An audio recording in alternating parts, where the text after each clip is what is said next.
Hər kəs salamlayıram. Dostlar, bu hər dəfə eşidirəm. Deyirlər məşqdə su içmək olar, pəhrizdə su içmək olar. Təbii ki, dostlar, indi üzr istəyirəm, gedib zapravkadan dizel alıb içəsi deyilsən ki. İndi bəziləri deyir, mənə belə dedilər. Elə şey yoxdur. Ümumiyyətlə heç bir ölkədə belə bir şey yoxdur ki, su pəhrizi olsun. Ümumiyyətlə məşqdə su içilməsin. İçilməlidir və yaxud əksəriyyəti deyir 6-dan sonra su içmək olmaz. Yox, bu lazımdır. Bu insana lazımdır. Fikrim çatır. İndi əksəriyyəti müraciət eləyir ki, məsələ, o da deyir ki, 6-dan sonra su içmə. Yəni təbii ki, su içməyəndə çəki düşür axı, su da ağırdır.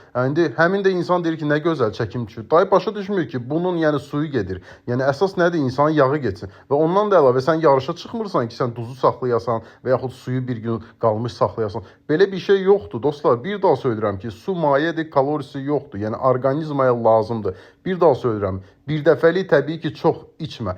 Yeməkdən 1 saat sonra içkinə. Yəni bir daha söyləyirəm, dostlar, depo yaratma. Hər kəsə uğurlar.